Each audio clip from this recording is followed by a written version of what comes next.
D+1. Our troops had been supplied during the night by a sky supply train 50 miles long, which brought many vital items, including artillery, for the United Nations thrust inland. The main objectives were road junctions. Control the junctions and you control the roads. For that reason, the city of Bayeux was taken. This was an easy touch in comparison with the fight put up for Caen. It was here that the first German tank attack was met. We were reported to have called up 100 tanks to meet this counter-thrust. All this time, Allied air superiority was not challenged. Our air umbrella protected the beaches and reached back as far as 50 miles to disrupt enemy troops and supplies attempting to reach the front. On D+1, airborne and beachhead troops were able to link forces at some points. This aided in making the main beachhead 20 miles long and an average of 3 miles deep. Rough seas slowed up the reinforcement, but again that night the sky train went to work and landed more men and supplies. In the meantime, the democratic people of the world, those who were free and those who were still under Nazi oppression, were being prepared to accept this great military movement. General Eisenhower sent a message to the people of France telling them to follow the instructions of their leaders. Speeches were made to the Netherlands, to Belgium, to Poland. King George VI of England and President Roosevelt called upon those associated with the cause of freedom to pray. As United Nations forces advanced and liberated areas, political implications began to take part of the show. For a summary of what was involved, we listened to Merrill Muller, stationed at the Supreme Allied Headquarters Advanced Command Post, as he spoke on D+1.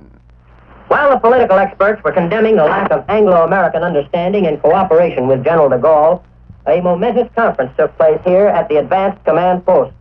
On the eve of the invasion, General de Gaulle, head of the French Provisional Government, was the guest of the Supreme Commander, General Eisenhower. They conferred at great length on the military operations then about to unfold. General Eisenhower later told me that he and General de Gaulle understood each other so well that they saw eye to eye on the operations. The two military figures did not discuss political aspects to which these operations will lead. But the presence of certain other figures in the party indicates that politics came in for a thorough airing, and with the right people.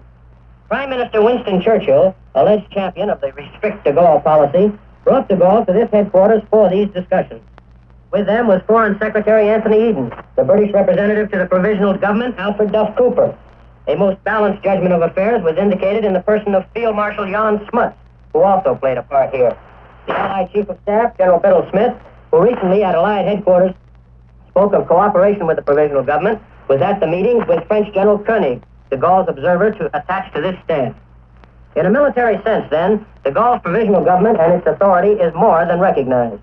On a liberation operation within Europe such as this, the military and the political are almost hand in glove. Thus, as I reported to you last week, de facto recognition here is practically de jure recognition later, at least for the period until France is so organized to elect her own government, and that may take 2 years. D+2. This day was marked by severe Nazi counterattacks. However, these attacks were by local reserves.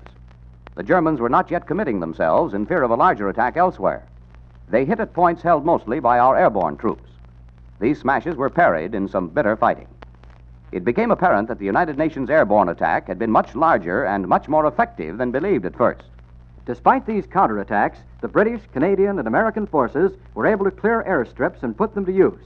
Fighters and bombers were operating against the enemy beyond all expectations.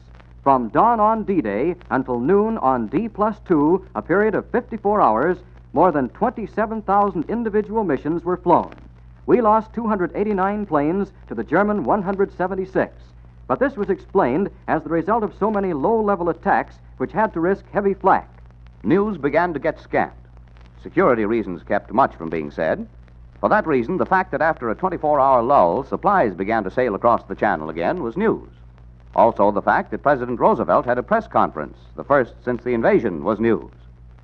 Here's Morgan Beatty as he spoke from the White House right after the conference. This is Morgan Beatty in the White House in Washington. A few moments ago, the President held his first post-invasion press radio conference. President Roosevelt said that as of 12 o'clock today, American naval losses were 2 destroyers and 1 LST, that's landing ship tank. Losses relative to air landings were light, about 1%. He didn't say whether this meant personnel or ships involved. There were 181 reporters at the President's conference. Mr. Roosevelt said he felt the invasion was up to schedule, and, as Prime Minister Churchill would say, that is a mouthful. The President said that very few people here in Washington knew the timing of D-Day. You know, Mr. Roosevelt was alone among the high command, the only one that had stayed up most of last night to follow the voluminous reports of invasion. He studied each dispatch behind the White House blackout blinds. They were pulled down, apparently, to avoid even the rumors that a light in the White House at midnight last night might have started something. So when the chief executive faced the Washington press corps this afternoon, he was well abreast of the latest developments, but he gave us only an inkling of what these developments were, and anybody who asked any questions about them that he didn't think was proper, he promptly labeled improper. He said, however, that he was very happy, and all the anonymous and silent people around him, he meant the White House staff that he works with every day, were all smiles today. He said he had little war news, but it was all right to cover the part about the losses. He said, as a matter of fact, that we newsmen were getting things as fast as people in the White House. The invasion was definitely up to schedule. When he was asked about how closely held was the secret of invasion, he said he didn't know. He said many people here in Washington and elsewhere knew that we were sending large forces over to the other side, but you could almost number the people on your fingers of your hand who on this side knew exactly when the date was going to be. The President was asked about when this date was set. Well, did he know about it in advance? And he said that he knew that the date would be approximately in May or in early June. As a matter of fact, he added, I knew last night as the boats loaded and started to cross. The date was chosen very largely, according to the President, because of the roughness of the English Channel. The weather factor was very important. He said that we needed what seamen call small boat weather to get people on the beaches in small boats. And then he was asked again if that was a major factor on the choice of the date, and he said definitely it was. Then some of the reporters wanted to know whether the invasion across the Channel was timed to gear up with the fall of Rome. You know, Rome only fell yesterday. No, he said, because we didn't know when Rome would fall. But he did say that you can now see why we did not institute a second front when the politicians and others started clamoring for it. He said we started planning for this thing, producing the arms in December of 1941, and today's action, or last night's, was the culmination of all that planning. D+3. The action began to speed up. The reason was that the Allied supply lines to the Cherbourg Peninsula beachhead had been reopened. Now our troops surged ahead. A strong attack won the town of Saint-Mary-Lys, just 19 miles south of the prize Cherbourg. Another spearhead was fighting its way into Valognes, only 11 miles south of Cherbourg. More air landings were made on the other side of the peninsula. It was obvious that the United Nations forces were attempting to trap the Nazis on the peninsula. The Allied troops in Bayeux were on the move, approaching Saint-Lô, 20 miles inland. Capturing Saint-Lô would close one of the two main roads leading up the peninsula. Out in the Channel, 4 German destroyers tried to snag the United Nations lifeline. The Allied naval force engaged them, blowing up one, setting another afire, and chasing the other 2 off. D+4. On this day, the 2 separate beachheads were joined and deepened. Our air activity resumed after a 15-hour layoff due to low clouds. This gave the enemy a chance to counterattack, and they had a measure of success at Caen. To counterweight this, our airborne attack on the western side of the Cherbourg Peninsula threatened to cut the last road leading out of the trap.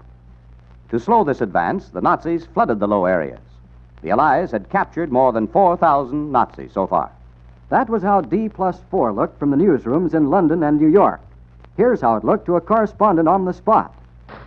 The most important conclusion to be drawn from today's communiques and conferences is this. Our beachhead in Normandy is now secure.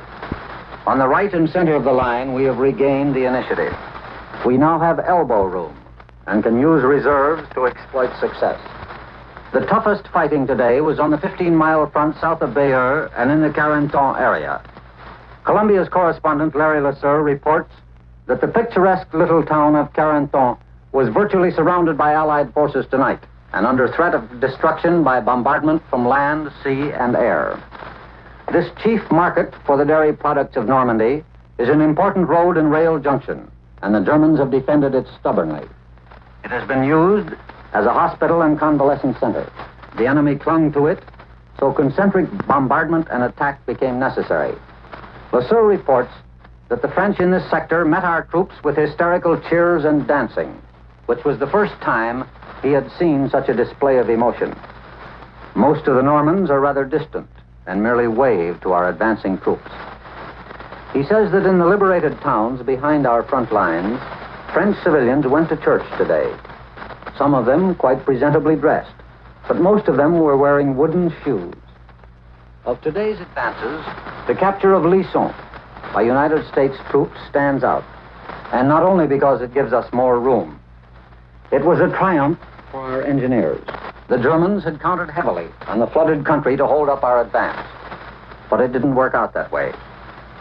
The other day, a British colonel said to an American colonel, "How will your men cope with the inundations ahead of them?" And the American said, "Oh, maybe we'll swim across."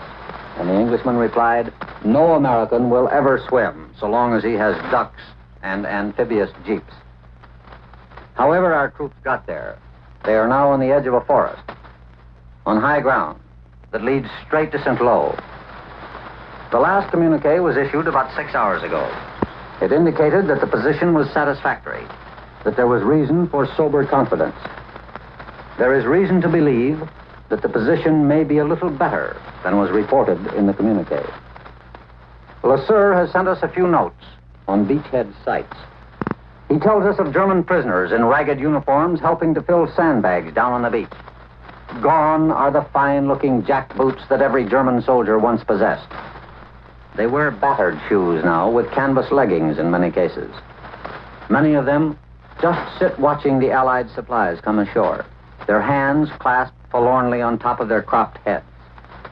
They are no longer ordered to keep their hands in that position. They just seem to do it automatically.